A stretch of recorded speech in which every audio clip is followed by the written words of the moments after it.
Il n'y a pas longtemps, j'ai lu sur Facebook un poème que j'ai trouvé très beau, qui a été écrit en anglais par un jeune homme syrien qui est aujourd'hui coincé dans un camp en Grèce et qui dit: ce matin, je ne sais pas pourquoi, j'ai eu l'idée d'aller poser la tête sur les genoux de ma mère, comme je le faisais quand j'étais un petit garçon et que j'avais cassé mes jouets et que je voulais qu'elle me réconforte.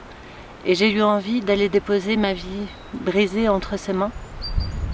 Et à ce moment-là, j'ai réalisé que je n'avais même plus de mère et que ça aussi, la vie me l'avait prise. Et la migration, c'est quelque chose qui est particulier dans le sens où ça a vraiment des ramifications internationales et des causes internationales, et que ça touche au plus profond de l'intime de chacun. Et je trouve que ce poème dit bien ça. Mais bref, on est ici dans les montagnes où j'habite, celles où je suis née et celles où je vis encore. C'est aussi les montagnes où j'ai tourné le film documentaire L'Aventure. On n'est pas très loin de l'Italie. Et j'ai fini de tourner L'Aventure il y a à peu près 1 an maintenant. Et depuis, il y a beaucoup de choses qui ont changé. Les cols sont toujours traversés, les cols entre l'Italie et la France sont toujours empruntés. Aujourd'hui, plus par des jeunes hommes qui viennent d'Afrique de l'Ouest, mais par des familles qui viennent d'Afghanistan, d'Iran, avec parfois des très jeunes enfants, des bébés qui viennent juste de naître, des enfants de 2 ans, 3 ans, avec aussi des vieilles personnes, avec des grands-parents qui ont parfois 75 ans, qui ont du mal à marcher.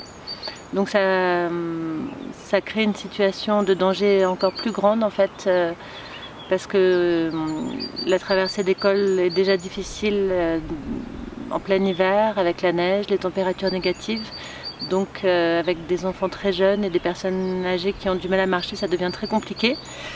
Heureusement, il n'y a pas eu d'accident grave, il n'y a pas eu de mort cette année à la frontière. Mais il y a de plus en plus de policiers qui sont là, de forces de l'ordre armées qui sont présentes et qui s'en prennent aux exilés, mais qui s'en prennent aussi aux volontaires, aux maraudeurs qui assurent chaque soir qu'il n'y ait pas d'accident en montagne. Et il y a beaucoup de maraudeurs qui sont aujourd'hui inquiétés par la justice. Et ça devient très compliqué en fait d'aller aider les personnes en exil à la frontière. Et il y a quelque chose aussi qui devient plus compliqué, c'est l'accueil des migrants à Briançon. Jusqu'à présent, la mairie avait été favorable et avait laissé un bâtiment pour qu'on puisse les héberger 1 nuit, 2 nuits, 3 nuits ou plus. Et le maire a changé, le maire actuel est totalement défavorable à l'arrivée des migrants. Et donc leur retire la possibilité d'utiliser ce bâtiment. Heureusement, la société civile s'est réunie et s'est cotisée pour acheter un nouveau bâtiment. Donc on va pouvoir à nouveau accueillir les gens dignement et ne laisser personne dormir à la rue. Mais c'est vrai que ça fait 5 ans que les premiers migrants sont arrivés à Briançon. Et on imaginait à l'époque être dans une situation d'urgence. On imaginait que le gouvernement allait prendre le relais et s'occuper de ces personnes. Et en fait, ça n'a pas été le cas jamais. Et aujourd'hui non plus, bien au contraire. Et on a compris aujourd'hui qu'il y aurait encore pendant de longues années des gens qui traverseraient cette frontière et qui viendraient chez nous. Et qu'il faudrait qu'on soit présent pour les aider. Et on a compris une chose aussi, c'est qu'il ne s'agit pas d'être pro-migrant ou anti-migrant. Il s'agit uniquement de reconnaître que la migration est un phénomène qui existe aujourd'hui dans tous nos pays européens et de réfléchir aux meilleurs moyens de faire avec, et de faire avec en créant de la richesse pour tous, en faisant que ça se passe au mieux pour tout le monde et en évitant absolument les drames humains et les situations tragiques dans lesquelles nos politiques emprisonnent ces personnes en exil.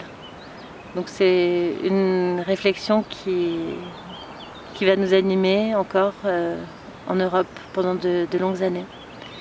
Merci beaucoup d'avoir invité l'aventure à venir en Catalogne. J'aurais adoré être avec vous aujourd'hui. C'est pas possible, mais j'espère que ce n'est que partie remise et qu'on se rencontrera un jour. Merci.